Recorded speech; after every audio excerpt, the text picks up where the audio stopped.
These are the best war, farming, and trophy bases at every Town Hall level. I will be explaining for each of the 41 custom-built bases why they are effective, so this video will inadvertently make you a better attacker by understanding what makes a good layout. Designing these bases took a long time, and I have worked with professional base builders at Clash Champs to make sure you have everything you need to defend. If you're not subscribed to the channel, only a small percentage of viewers are, then I would obviously recommend doing so if you enjoy my content. Town Hall 1 is the tutorial, so the first time you can build a base is Town Hall 2, but you don't have access to the layout editor, so this layout acts as your one-stop shop for farming, trophy pushing, and war. Yes, Town Hall 2s can participate in war if you have built the clan castle, and if you have done, you can place it right here. For Town Hall 3, you do have a dedicated farming base, since that is mainly what you will be doing at this level, and for every base layout in this video, we will provide you with recommended clan castle troops, which will give you the best success. Here is also a trophy/war base in case you are already getting integrated into the different areas of Clash of Clans, but I suspect you might be upgrading Town Halls pretty quickly at this level. For Town Hall 4, you can now copy base links, which makes things a whole lot easier for you, but you can still only save one home layout and one war layout. So this is your farming base, and again, since trophy pushing and war defenses are similar at this level, this is your trophy pushing/war base. Should you have extra builders already, you might want to place these towards the edge of the map in order to try and make your opponent time fail. That is a tip that you can apply throughout the Town Hall levels, and that's the same as a lot of things I will be discussing in this video. They are applicable for numerous Town Halls. At Town Hall 5, though, this is your farming base, and then we also have a dedicated trophy pushing base, since you can now save multiple base layouts. Notice how in these layouts, the air defense is not easy to target. Balloons have to go through other defenses first, since they are so strong at Town Hall 5, and that's a principle you'll see throughout the bases in this video. They are set up to defend the most popular strategies, the meta, if you will. On to Town Hall 6. For clarity, your farming base is purely designed to protect your resources. Your trophy base is aimed at defending the 3-star, but in an ideal world, the 2-star as well. So you're aiming for 1-star defenses if possible. And how you get attacked in multiplayer differs from a war attack where someone can plan against your base. That is why war bases, the Town Hall is often not in the middle of the base, because you want your major defenses protected. So in this example, the air defense and sweeper alongside the wizard towers are what we are trying to protect in the core of the base, because much like at Town Hall 5, balloons dominate at Town Hall 6, so you need those defenses that are effective against them to be well protected. At Town Hall 7, you always want to use a dragon in your defending clan castle. It can be hard to defend at many of these lower levels, so you really need to stack the odds in your favor. One defending dragon can end up taking out a couple of attacking dragons. Each of the 3 bases designed for you at Town Hall 7 focuses on the air defense placement and trying to make sure they are well protected, because dragons is what you will be attacked with a lot of the time at Town Hall 7. Particularly in the trophy base, you can see a 2-tile space between the wall and the defense. This is to protect against archers and wizards being able to fire over and take those out. When it comes to your war base, it is still set up to defend dragons, but also hog riders, particularly with the trap placement, because that is the other strongest attack at Town Hall 7, which you're more likely to be hit with in war.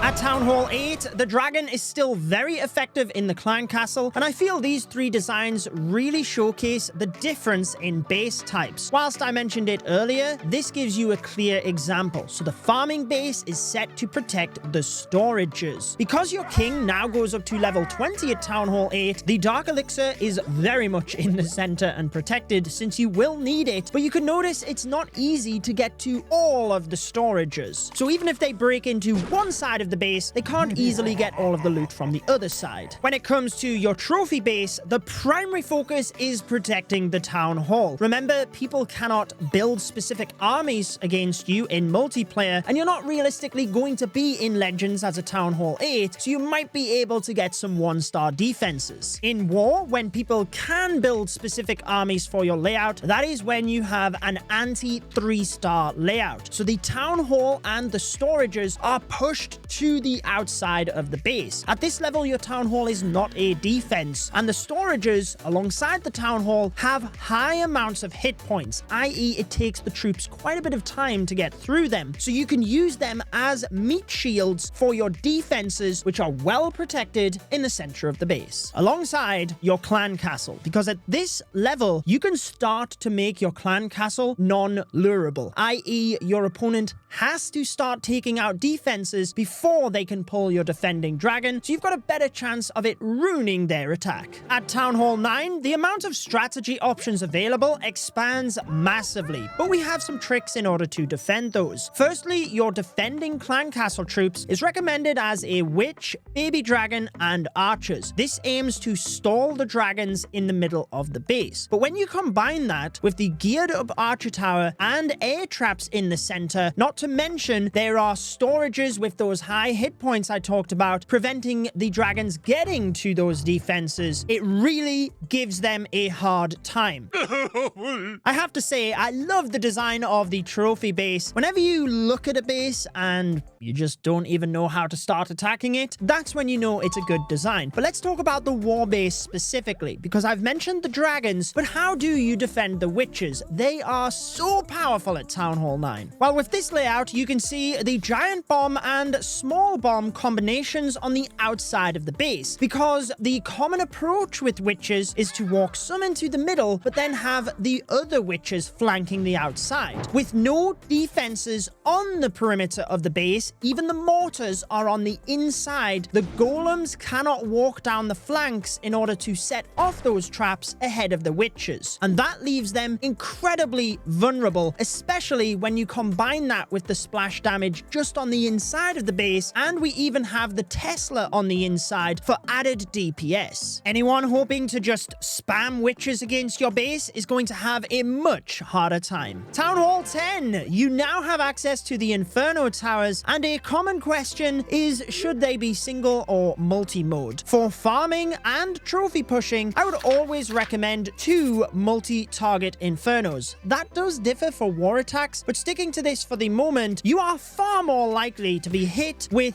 more spammy style attacks, whether it be baby dragons, jibe arch, or the miners whilst farming, so the multi-Infernos can much better protect your storages. This trophy base, I think, looks fantastic. It is your classic anti-2-star base, the town hall in the center. Very difficult for your opponent to get into that region, and even when they do, there's a bunch of traps waiting. When it comes to war, single target Infernos are much more common. A lot of the time, you will want to use 2 single target Infernos, as in this layout. They are much more devastating versus the heroes or siege machines, because you do have access to siege machines now via the clan castle, which you could even reinforce using your raid medals. That is why the town hall is on the outside of the base. The wall wrecker and log launcher will target the town hall. By having it to the perimeter, it limits where your opponent can get best value with that. And take a look at the expo compartments. There is no way that someone could access both of those with a wall wrecker or log launcher, and that has the best chance of defending your base. Town Hall 11 brings the signature defense of the Eagle Artillery. You obviously want to have this somewhat centralized in your base, but you can have some fun with this as well, as you will see. For your farming base, the storages are again well spread out, so that somebody would have to take down virtually all of your base in order to get all of your loot. The Eagle Artillery being in the center for this one gives you the best coverage around all of those different storages to best protect your loot. When it comes to your trophy base and the storages aren't as important, you can start to segment your layout. So we have the Eagle Artillery to the south, still well protected with defenses, but if someone makes a heavy push in towards the Eagle Artillery, look at the opposite side of the base. All of the expos provide providing huge DPS, are sitting waiting. So if they've committed too many troops at the bottom of the base for the Eagle Artillery, there's a good chance they will get stuck in the center and taken down. This approach is mimicked with the war layout, the Eagle Artillery being at the top. The Expos are more centralized in this design, but the defending heroes are at the south, again providing that huge DPS. You might notice there are many areas inside the base where there are no buildings. Yes, we have individual wall pieces to prevent someone dropping a troop in the middle of the base, but this is to try and mess the troop pathing up. I'm sure we've all had it on those ring-style bases where your troops just go all of the way around the town hall. A similar principle applies here. Even though this is a diamond base, we're trying to do a similar thing. Push the troops around the multi-target infernos so they can continually be beaming away and dealing the damage. Remember, Town Hall 11 is the last time that your town hall does not fight back. That's why it's just pushed off to the outside of the base, again, to mess up siege machine pathing. Town Hall 12, and with your town hall now fighting back, it really helps defend against farming strategies because it has multiple beams to attack those swarm-type troops. That raises an interesting point that you always want to make sure you have your splash spread out across the base, whether it be for farming, trophy, or war. Especially at this level, the bat spells are incredibly common, so you want to assure that you can defend those. Whilst every layout in this video, including the lower town hall levels, was built exclusively by a pro, if you do want your own custom built bases, Clash Champs sell Town Hall 9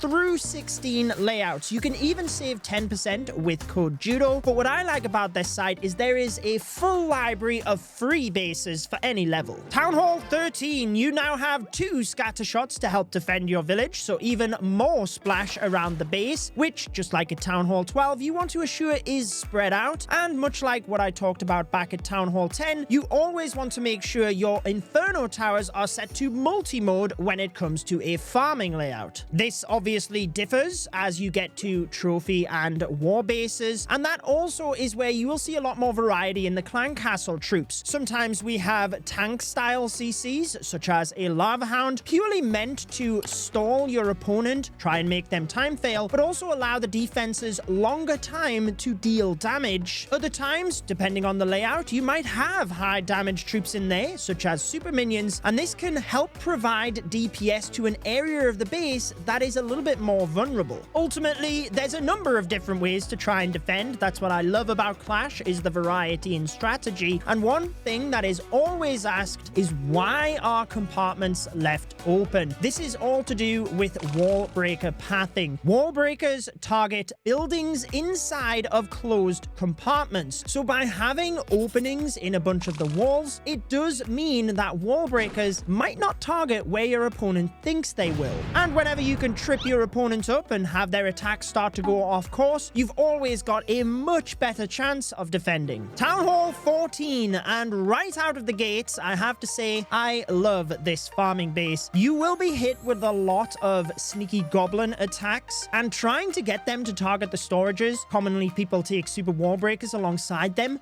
Like, how do you even wall break to the Dark Elixir storage in this one? And I want to reiterate that point. It's a farming base. If someone comes at you with a full strength attack, they might be able to take this down, but we're trying to defend those farming armies. When it comes to the trophy base, it's obviously completely different. And a lot of the times when you are trying to push up trophies, you might actually want to have the Dark Elixir storage on the outside of the base, as in this case, just on the off chance someone takes that Dark Elixir and leaves. You get your trophies, which is what you want. They get their Dark Elixir.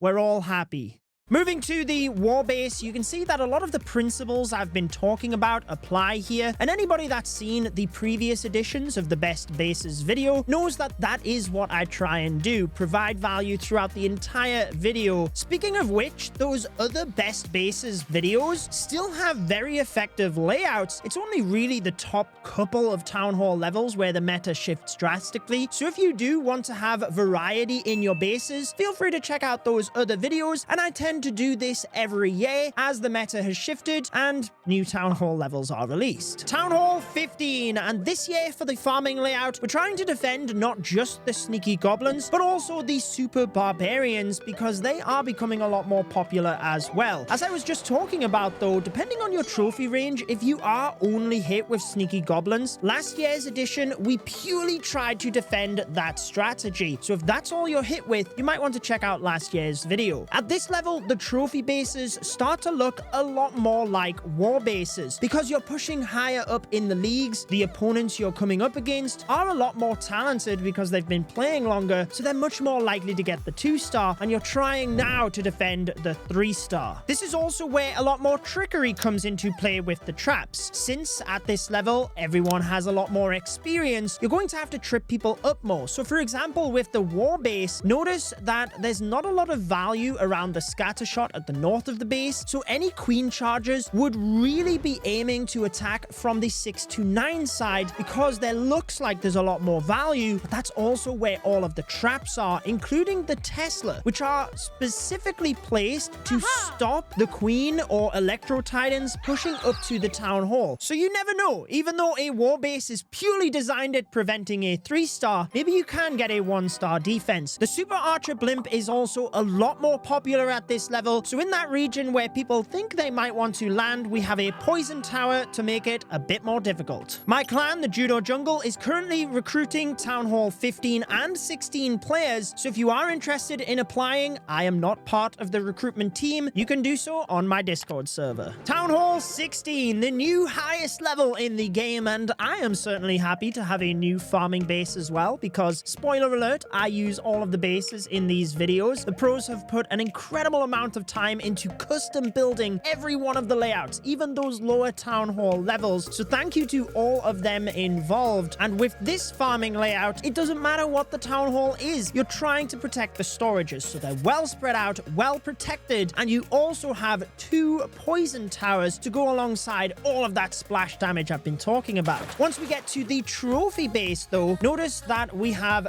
double rage towers. Even though they got heavily nerfed with the release of Town Hall 16, they are still incredibly strong once the base is built effectively. And one thing I haven't talked about is how the non-defensive buildings on the outside are actually used to make funneling difficult. That's where you will occasionally see defenses on the outside of the base as well. Again, if you are an advanced player and you want to join my clan, the Judo Jungle, I have my Discord server linked in the description. Whether it's a trophy base or a war base, Town Hall 16 is where the most competitive players are, so purchasing a custom built base might be an option for you. Just know that not every base can defend every single time, but when you really understand the intricacies of base building, that's when you can give yourself the best opportunity, and why we spend a little bit of time assuring that all of these bases were the best we could make them. Thank you to Clash Champs and all of the base builders. We've all put a lot of work in to assure that we could bring this to you. If you want to see one of my videos recommended by YouTube, I have that linked on your screen.